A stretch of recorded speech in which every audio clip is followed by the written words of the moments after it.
What began with a 16-man bracket nearly 2 years ago has been narrowed down to just two when Bellator MMA Featherweight World Champion Patricio Pitbull takes on unbeaten McKee at Bellator 263 in just what might be the biggest fight in Bellator MMA history. My name is Brian Campbell, and welcome into the Bellator 263 press conference.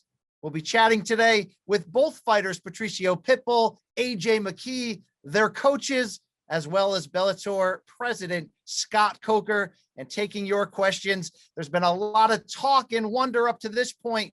When and where will this fight take place? Pitbull versus McKee for the $1 million prize, the finals of the 16-man tournament, the Bellator MMA featherweight title at stake. Let's throw to a video now that should answer all of those questions.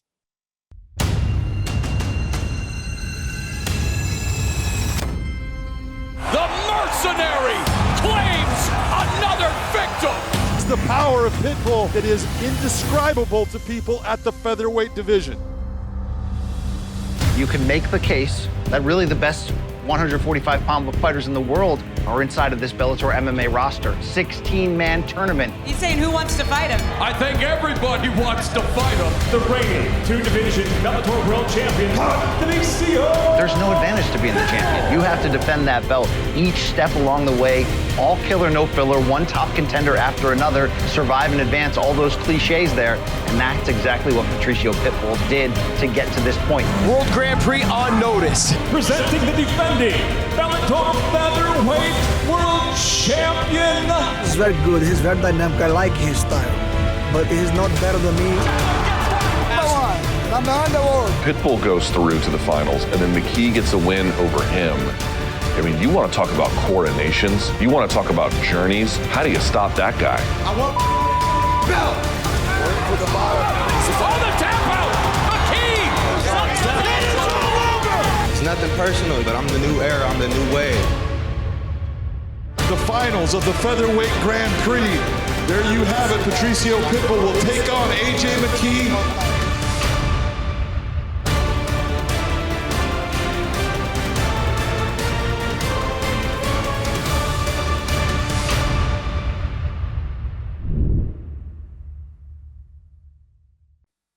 And you see it right there. Bellator 263 goes down Saturday, July 31st. The Forum in Inglewood, California, and only on Showtime.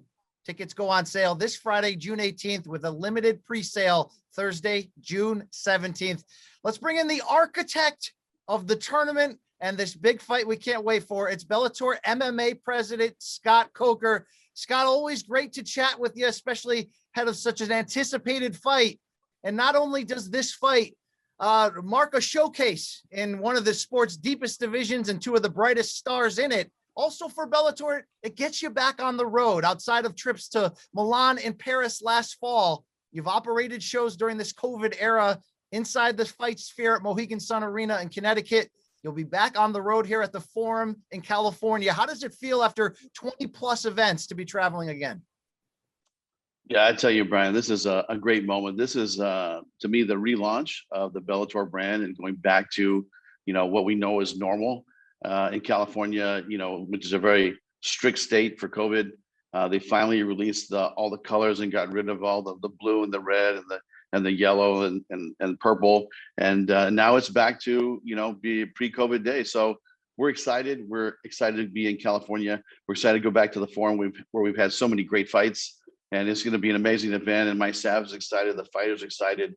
I mean, when you think about live sports needs fans, and they need that energy. And then we felt it last week at the Mohegan Sun, which has been amazing partners for us. But it's time to travel. It's time to get on the road. It's time to get back to, what Bellator does best. And just put on these great fights, touring from city to city. And then starting on July 31st with the Forum with an amazing fight. Like you said, the finals of the tournament. This is a fight I personally can't wait to see. And I'm really, really excited about this event.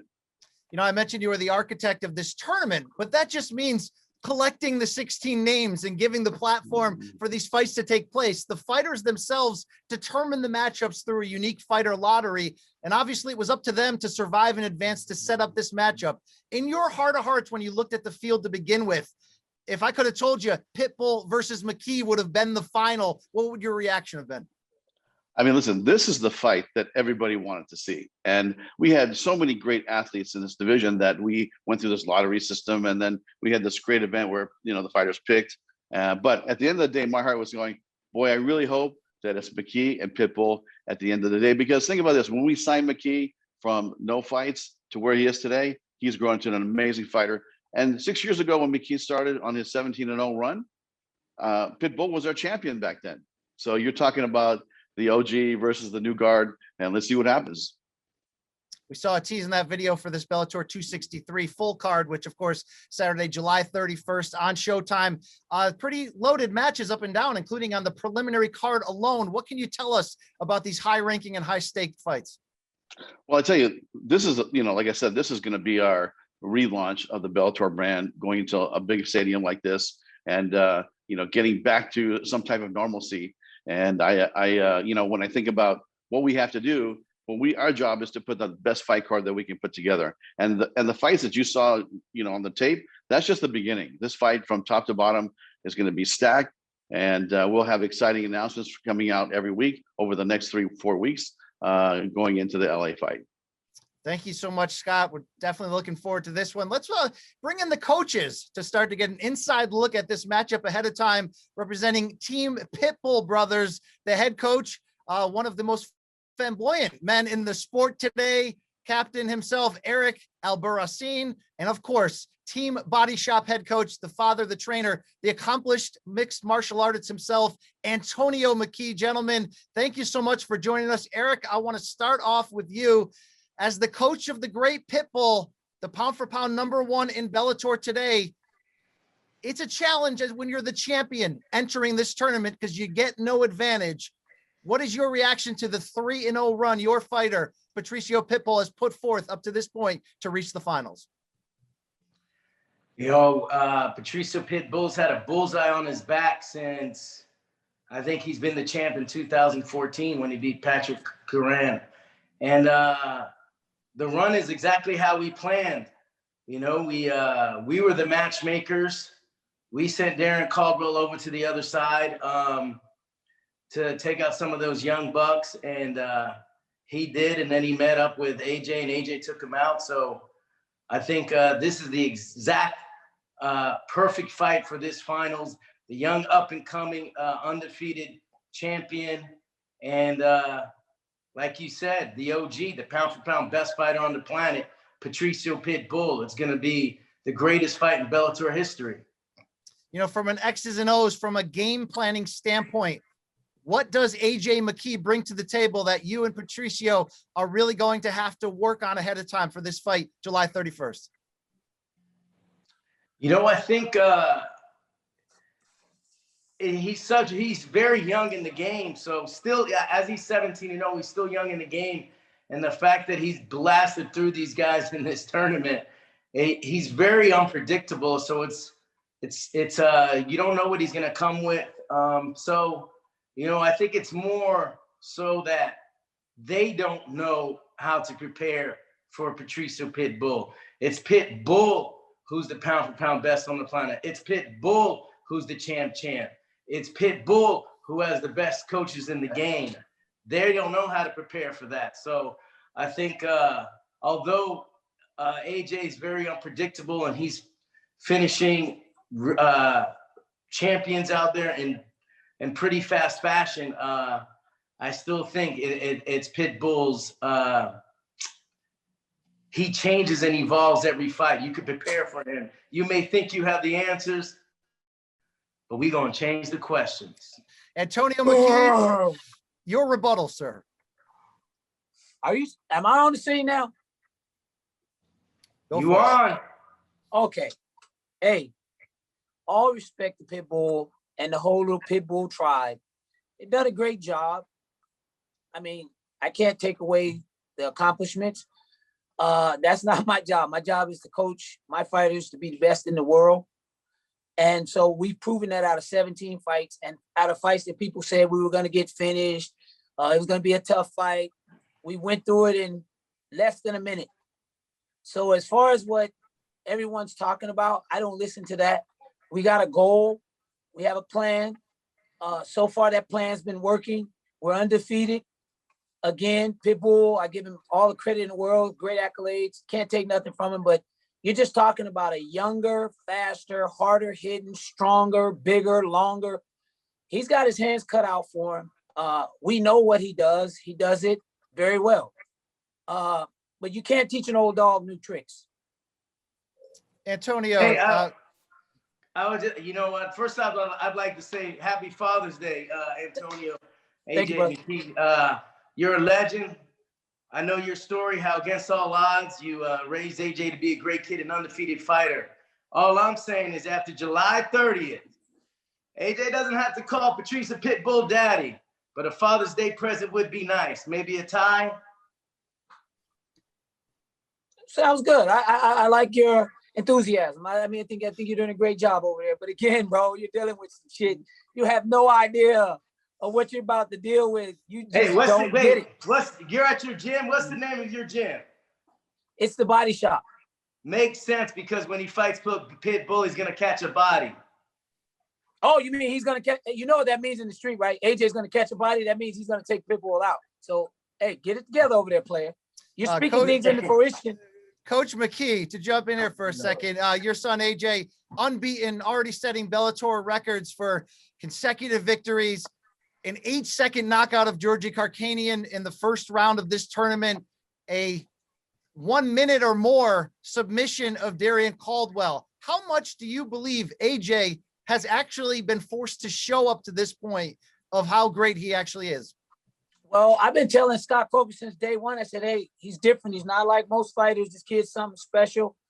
Take a look at him. Scott took a look at him and said, yeah, he's got something. And then you've watched him evolve over the years of maturity. It was just maturing as a human being. And now he's at a point now where he understands it. His ability to be able to read movement is just amazing. And that's something that you can't teach that. That's something that just comes over a period of time. And I can't see, I'm more scared for this fight because to me, as a coach, this is probably one of the easiest fights in the lineup. Hey, I want to say, no, the easiest, you have no idea. But to tell you the truth, congrats on that record of undefeated, of that 0 that you guys have on your record. And by that, I mean, your gym has produced 0 world champions. Actually, you don't know the history of me. Rampage was a world champion. Tyron Woodley was a world champion. So, let's not talk about, because I don't brag about what I do. I don't look for the credit for it. I just want the best for my fighters. You, on the other hand, you may enjoy that, and that's your thing, brother. You like to be loud, flamboyant, flashy. That's you. I respect that. But as far as me bragging and getting accolades for what I do as a coach, I'm not in it for that. I'm in it for much personal reasons. And if you understood where I came from and what I really had to go through, then maybe you wouldn't say that type of stuff. But it's okay. I understand because, like you said, July 31st, all cards are on the table, and then you can get that exhibition match since you're a state champ, whatever wrestler. Don't matter what weight. I don't care what you weigh. And we'll do a $10,000 donation to a charity of choice. And I'm going to spank that ass because I'm going to give you 5 points ahead. Now, let's get back to the real thing. Wait. Come on, Mandingo. Last time you wrestled, Charlie Sheen only had herpes. Give me a break. Well, everybody's got jokes here. Let me jump in for a minute. And we have a hungry group of media looking to get their questions answered. So if I could throw it over to PR Maven of the Stars, Danny Brenner, to take the questions from the media for Coach Albarracin and Coach McKee. Thanks, Brian. We'll take 2 questions. We'll start with Greg Rosenstein and Greg, take it away. All right, thanks. Questions for Antonio. Antonio, you've spoken a lot about kind of your hardships growing up and how, early on with AJ, you guys even lived in a garage together. If he ends up winning this tournament, what do you think that would just say about your journey together? Well, God is good. I lived a different life. I grew up, it wasn't all good and cherry. And I was, just dealing with a lot of stuff that a lot of Afro-American Black men that grow up with no mother or no father, growing up in the streets of LA. And, it was what it was, but I made the right decisions, never got caught for anything that I did that could have put me away for the rest of my life, and found my drive and motivation through my son, just the things he would say as a kid, like, Daddy, if you die, can I die with you? And like, I was contemplating, I didn't give a shit about living. I didn't have a problem with killing either. And then there was a point where it hit me one day when he says, Dad, wherever you do and wherever you go, I want to go with you. When he said that, I looked at him like, because I was ready to clock out. But then I realized I needed to be here. I needed to be here for him, not having a family. He had nothing but me. So that gave me the drive and the strength to say, you know what, I got to figure a better way out. And that was a challenge within itself. But you know what, I made it this far. Again, I did my thing as a wrestler. I was the best in the world. I beat the Olympic champion, John Smith, who never lost. I mean, I did what I was doing, but I didn't have the mindset. So then I had to critique my mental and learn how to be a human being, a respectable human being, because I was a grimy, ugly, didn't care type of guy. And once I learned that, things started to shift a little different. And now here you have it. I did a great job. I did things to keep him in private school. I didn't do things to buy cars with loud music and jewelry and gold. I did it to pay his school tuition, which was $500 a month. And that was a lot of money for back then. So I just believe that I'm blessed. I've been challenged, the hardship, even in my own career, bumping up against Dana White and talking and holding my ground with him and his contracts and how I didn't agree with him. And, I've just been that kind of stand-up guy. And I'm going to go out like that. Thanks, Tone. We'll go to Nolan King next. Hey, Antonio. Quick question. I heard you say earlier that you thought Patricio was one of the easier fights. What makes you say that? What do you see that makes you think that this is one of the easier matchups for AJ? Well, one, the range, and range has a lot to do with, a fight and understanding movement and gauging that range. He's been fighting the same way for quite some time. I don't think you can change it in 8 weeks. I don't think you can change it in 10 weeks. I don't think you can change it in 2 months. We've been training for this since day one. We have a very unique style that he hasn't seen before, and he's been doing it on and off. And I just think it's just going to be too overwhelming, and he's got to close the distance. And what are we worried about? Wrestling? You want to wrestle? We're not worried about wrestling. He'll struggle no matter where this fight is. He won't be able to relax. So with that being said, as far as speed and power, only thing we're really concerned about is making sure that USADA steps in and make sure these fighters do drug tests. Because, a fighter being at his age, not accusing him of anything, but I look at pictures of him in the past and I look at pictures of him now, and I'm a 51-year-old man, and you see this shit, I'm yacked up, and this is all natural hard work. But let me tell you something, to maintain that type of muscle genetically, it's a lot harder for others versus someone, people of color, not to bring color into it, but genetically it's a little different. So I'm just looking forward to USADA just making sure we get those good tests and everything's great, because we're going to pass all the tests. In fact, you can worry about USADA. You should be worried about that wrestling defense. You should be worried about that wrestling defense. You're not Israel Adesanya's baby got better wrestling defense than AJ. Stop. You don't have a better wrestler than Joey Davis in your whole camp. Only person that Joey had any type of struggle with, and he came out on top, was Usman, who's the UFC champ. Other than that, he's walked with everybody. And so you think a guy that's 4'9" can out wrestle a guy that's standing 5'11"? Like, do you do your math? 133-0, 4-time NCAA. No, not happening.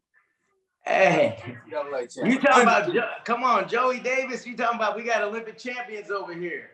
I brought him to the Olympic Training Center. Let me explain something to you. Not all Afro-Americans grow up in an environment that would allow them to even go that far.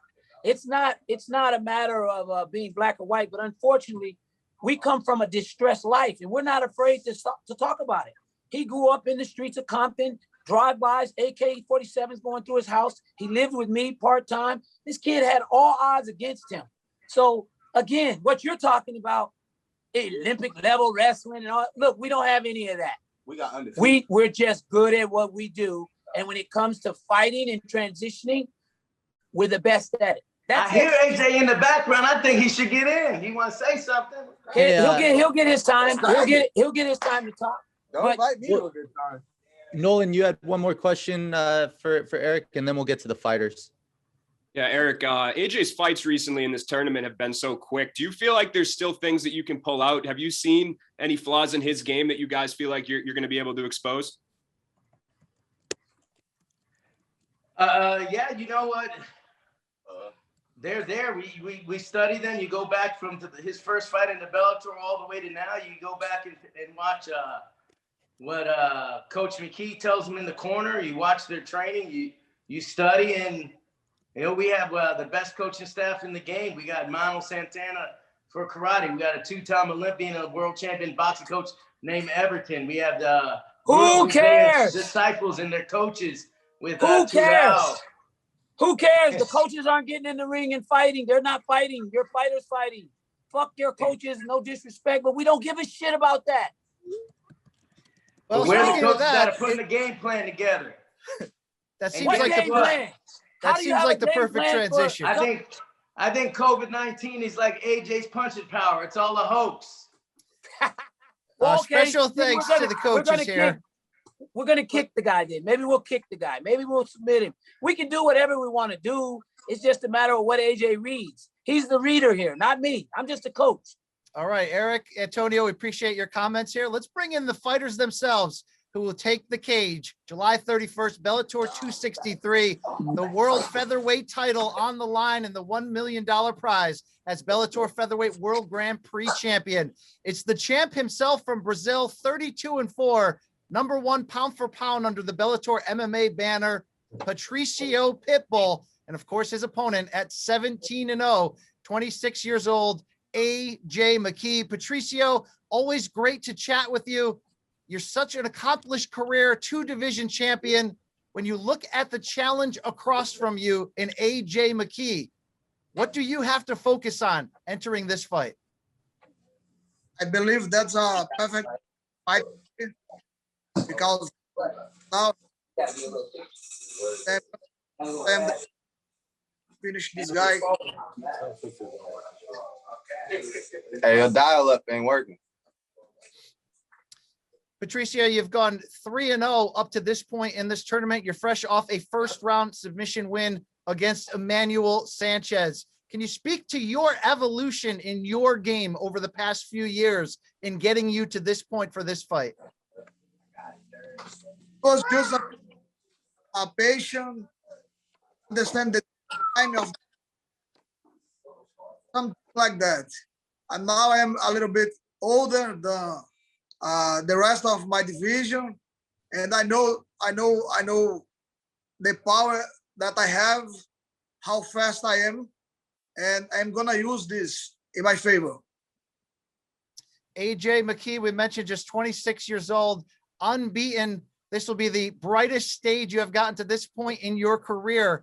How excited are you, as I mentioned earlier, talking to your dad, to find an opponent who might be able to pull out of you everything that's under the hood? I think it's been a great journey, man. This is something I've dreamed of the entire time. Like I said, I've been calling Pitbull's name since I first stepped in that cage. He's ignored me, act like he don't know who I am. But at the end of the day, there's nowhere else to run. There's nowhere to hide. He's got to look me in my eyes, and we got to get down to the nitty gritty. So I'm looking forward to it, man. At the end of the day, everybody says I haven't been tested. And I'll agree, I haven't been tested. And I promise you guys, the day I do get tested, you're going to see a different animal come out. So if that's the stick he wants to draw, then hey, that's for us to go in there and tango with, you know what I mean? But at the end of the day, like I always say, it's going to be sweet like mango. Pitbull has become the face of Bellator MMA, 2-division champion, pound for pound best. But you're homegrown within this banner. You're already setting records up to this point. Do you feel like, in addition to the title, the tournament championship, the money, that it's almost like if you defeat Patricio Pitbull on July 31st, that you're the new face of the franchise? Oh yeah, definitely. And then I want to run it back for that second belt as well, just so we can like solidify that stamp on that. You know what I mean? So it's something before Conor did being the champ and so forth. Like these are all things I've said I'm going to do, and these are things that I'm going to do. So speaking it into fruition, and now it actually coming to within the reach and being able to actually grasp everything and bring it all together. I'm ready, man. This has been a long journey, you know what I mean? And it's all here, you know what I mean? I went through the trials and tribulations and not wanting to fight, being in the cage and not wanting to fight to where I'm hungry again, to where I love it. I found the passion in what I do again. So it's going to be fun, man. Especially the long break, going through knee surgery and so forth. It's a lot has opened up in my mind within the past year and a half, 2 years. So I'm looking forward to going in there and doing what I do best, and that's put on a great show. You know, the mercenary does one thing: he signs a contract and he takes a person out. All right, let's turn it back to Danny Brenner to welcome back the media for questions for the two fighters in the main event. Thanks, Brian. We'll get started here with Mike Heck. Your line is live. Hey, Patricio. Just a quick question for you. Antonio, AJ's coach, feels like you were the easiest draw in this entire tournament heading into this fight. I'm curious where you sort of put AJ in this tournament after the wins over Emmanuel Sanchez, after the win over Pedro Carvalho. Where would you put AJ in terms of your toughest test in this tournament?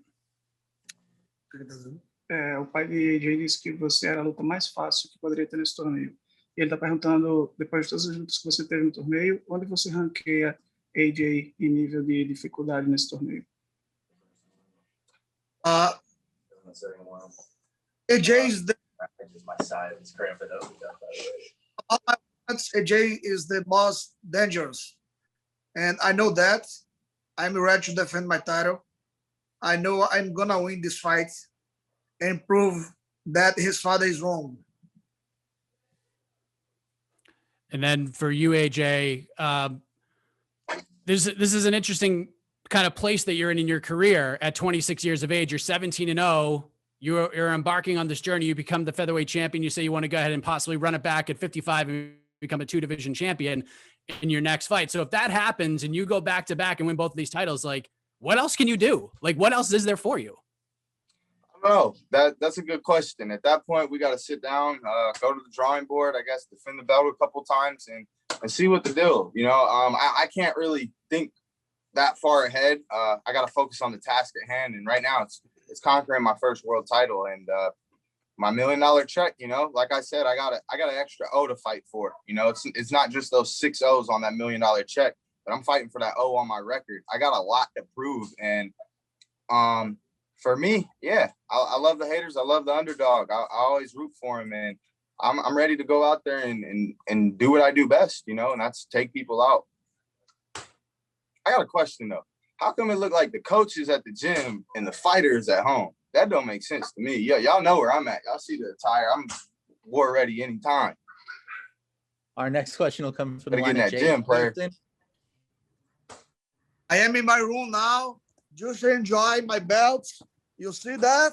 Enjoy them while you can. Enjoy them while you can. That's why I'm in my room. I have a day off. Because you're comfortable. You're too comfortable. You're too comfortable. You got a hitter coming for your neck. You know what it is. You can't avoid, you can't duck, you can't hop to the other side of the bracket. None of that shit no more. None of that. Right here. You know what it is. Right here. I got around. And I know exactly what round. You will see. You're going to get desperate. Watch. You're going to get desperate and get laid out. We'll go to Jay Anderson for the next question. Hey, thanks very much. And AJ, I mean, you mentioned the wait for this fight a little, and you've been waiting since November for this opportunity. That's a long time to be focused on a fight, even though you didn't necessarily know who the opponent would be. I'm just wondering what that stretch of time has been like for you. And you mentioned, you know, finding that passion again. What brought that back for you? What brought it back? I would just say knowing my calling, man. I went through a little rough patch. It probably obviously isn't nothing compared to the life my father lived, but we all have our trials and tribulations in life, and it's being able to grow in those and learn from it so you don't fall victim to the same stuff over and over and over. And for me, that was a big part. You know, I don't know, man. Since November, I've been calling Pitbull's name for 6 years. He's ignored and act like he doesn't know who I am. So for me, that automatically shows me something. Either you see fear in me, or you already know what the issue is and you're just trying to compromise somehow. So for me, at the end of the day, everything else is irrelevant. When we step in that cage, these are going to do the talking. And that's what I'm waiting for. That's what I've prepared for. And that's what I've looked forward to for 4 or 5 years. You go to my interviews 5 years ago, I'm calling his name. AJ, who's AJ? You know exactly who the fuck AJ is. Don't sit here and play like you got amnesia, dog. You know exactly who I am, and you know exactly what I want and exactly what I'm coming to take. And that's why you're sitting in that room enjoying those belts right now, because both them mugs is coming home with me. And that's what it is. Pitbull, he talks about that second fight, the lightweight title. Would that interest you? Let me say something, please. That's very curious because his father told us, I am the easiest fight. And I'm telling you are, because we've been preparing for it since day one. That's where you fucked up. You've ignored me. You've ignored me and played your game. You can't ignore me. I'm coming. I know you are danger, and I am prepared for that. I'm ready for you. And I know. Yeah, you think you know who I am. You know who I am. And you know exactly who I am. You know who I am. Who are you? What do you want? You know what I want. You know what I want. I want my belts. Bring them mugs. Spit polish. Thanks, guys. We'll take our next question from Gareth Davies. Gareth, your line is live. Good evening. Good evening to Mr. Poker, the fighters, and the coaches. I want to carry on this theme and hear it from AJ. Obviously, Antonio McKee is saying that Patricio is your easiest fight. Could you, as the fighter, tell us exactly why you think that? And then could I have the response from Patricio afterwards, please?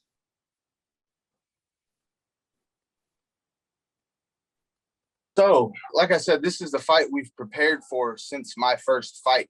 He's been that man since we've stepped in that cage. So just always preparing for him. And then once again, I got almost a foot longer reach on him.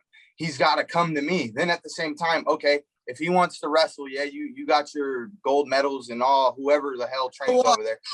But all that shit's irrelevant. You can wrestle. You can play hump my leg, and I'm going to do the same thing to you that I did to Pat Curran, to Cardwell, and everybody else. I'm comfortable off of my back.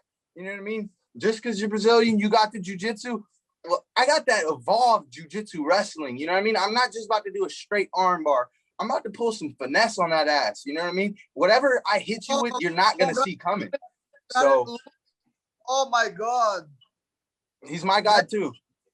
That's beautiful. We're bigger and long. Oh, and I hit like a truck. 17 fights, 12 finishes, 10 in the first round. What's your stats look like? You got finishes, but how many you finishing in the first round? I don't care. I have finished in the 50 round. That's it. I have the power to begin. I got another question. How many times you didn't took an L? I beat people you lose to. Sorry? No one will beat me. No one. Ever. This right here, my mental, it's on lock. And like I said, I got the key to the game. McKee. You hear it? McKee. You are not complete yet. I'm gonna make you be complete. Yeah. You think I'm not complete. Yes, after defeat before, you take a belt. One day you're gonna be the world champ. Not now. AJ, can I ask you know that one day it will be July 31st. AJ, at the Forum in Los Angeles, while everyone roars my name, and you'll be laying on the ground, flatline. I'm gonna beat you for your crown. You think that? Be ready for that. All right, AJ, we'll take one more question from Gareth, and then we'll move on to our last question after that. Let me just ask you to clarify this then, AJ. Obviously, you're incredibly confident. As you said, you've had Patricio as a target for a very long time. Just be clear to us, though. Do you have a respect for what Patricio is and what he has achieved? Definitely. Nothing but respect, man. Nothing but respect. He's done things that I dream of doing, things that I'm going to do. And that's why I have so much respect for him. But at the end of the day, when he's stepping in front of me and he is now a pawn in this game of chess and he's stopping me from moving where I need to move, that's when the respect has to have a level. You know what I mean? And that's why it's your respect level. I respect him to a certain level. And the level of respect that doesn't come back, that just fuels my fire. You know what I mean? And that's what I said. You can try to ignore me. You can try to act like who I am and you don't know who I am. But at the end of the day, when we both hop in that cage, I don't give a fuck what his coach does, what none of his teammates do, or no one else. He's going to deal with someone he's never dealt with before. Fight on the division. I know that. I know that. I know who you are. Okay. You are the most dangerous. Mm-hmm. I'm going to beat you. I know you are dangerous. Stop saying that. Stop. It don't make sense. It doesn't make sense. And it didn't make sense to me why you would say that for 2-3 years. I don't know who you are. Who are you? Who are you? You know exactly who the fuck I am. Let's keep it real, bro. I'm the young goat, and I'm coming for everything you got. So you tried to ignore me, and that's why you switched all the good fighters in the tournament to one side of the bracket, hoping Cardwell could do something that you didn't want to do, because you knew you couldn't fucking do what he was going to do wrestling-wise. So you wanted to see, oh, what's Cardwell going to do? Can Cardwell take him down? How's that going to finish? And look at how that turned up for him. 1 minute and 11 seconds. 1 minute and 11. Pay attention to the numbers. 1-1-1. Because that's what I am. I'm number one. One in the world. Think about the drawing. Number one. I'm number one. Since day one. You've been protected, but your time's over, dog. I'm coming for your neck. I told you, that leash and a kennel. I'm taking your ass to the pound, dog. That's it.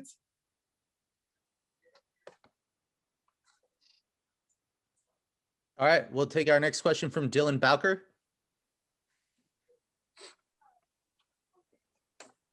Hey there, appreciate you making some time. My first question is for AJ, because your father was talking about some of the difficulties you had in your upbringing. You also were talking about just reigniting the fire in the context of your fighting career. Can you even encapsulate it and put it into words how it feels to be readying for this, $1 million Grand Prix final title bout?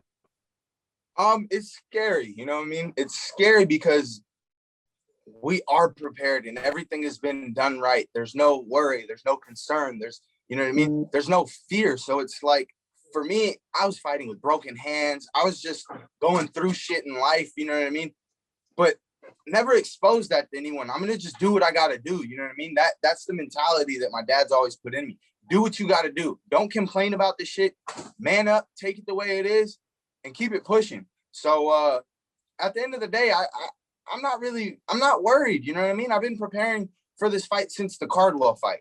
I already knew what Cardwell was gonna do. He was gonna come out, I was gonna hit his ass, and he's gonna go into wrestle mode. That's exactly what happened. So like I've said, this has been the fight for 17 fights that I've prepared for. He hasn't paid attention to me for 17 fights. He's ignored me for about 10, and then the last 7 realized, oh shit, this kid's the truth. Let me get prepared. It's not enough time, man. I'm 10 fights ahead on game planning on that ass. So at the end of the day, I'm ready to just go in there, man, and do what I do best. I could have fought last month. I could fight right now. I could have fought a year ago. You know what I mean? So I'm just ready. I'm ready. I'm glad the contract's finally signed. I'm happy to see his name on it. And hey, we make this a family affair ass. I don't care. Everybody could get this smoke, because with smoke comes fire, and I'm bringing it. And just as a quick follow-up to Patricio, if I could, because you seemed like you had a level of respect for AJ McKee in the context of the Grand Prix field. I'm kind of wondering how AJ McKee ranks to you in terms of just your total MMA resume and just all the fighters you've competed against. Acho de AJ e todos os adversários que ele competiu até agora. In the beginning of his career, I think it's normal. He was face guys from level baixo, low level, but now fought against tough guys. Enjoying all these years training and put on his mind that he was my belt. And I know that I'm watching this.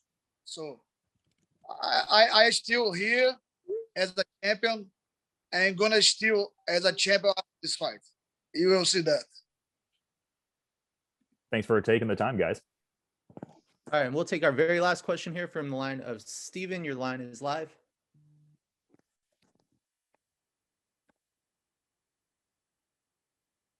Hey, just a quick question for Scott, actually. USADA was brought up a little bit earlier, and I presume this fight is regulated by the California State Athletic Commission. So I'm guessing it's their protocol in terms of testing. There's not going to be any additional testing. Yeah, that's going to be the protocol is going to be done by the California State Athletic Commission, and we'll be talking to Andy Foster, and we'll bring up what the coaches are worried about. But listen, pay for the test. I'll pay for whatever test, all of them. And here's the thing. Listen, the commission will govern it, and we've been in business with these guys for a long time, and there's never been an issue. So to me, I think that everything's fine. And are you guys going to sort of import the COVID protocols that you had backstage at the Mohegan over for the forum? Yeah, are you talking about the bubble situation? Yeah.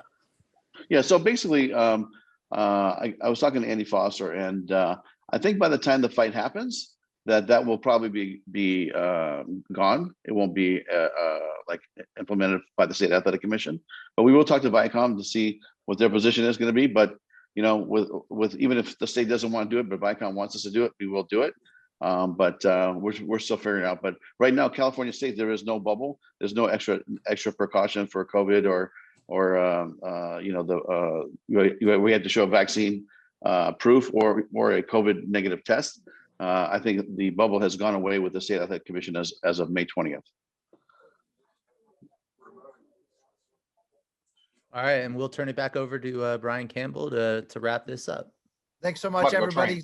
Special thanks to both fighters and coaches, Bellator MMA President Scott Coker, and the media for their questions. A reminder, it all goes down the Bellator World Featherweight Grand Prix Finals, Saturday, July 31st, from the Forum in Inglewood, California. It's Bellator 263, live on Showtime. Patricio Pitbull versus AJ McKee. Tickets, once again, go on sale Friday, June 18th, with a limited pre-sale Thursday, June 17th. Thank you so much for joining the Bellator 263 press conference ahead of Pitbull McKee. Look forward to seeing you at the fight Saturday, July 31st. My name is Brian Campbell. Thank you so much.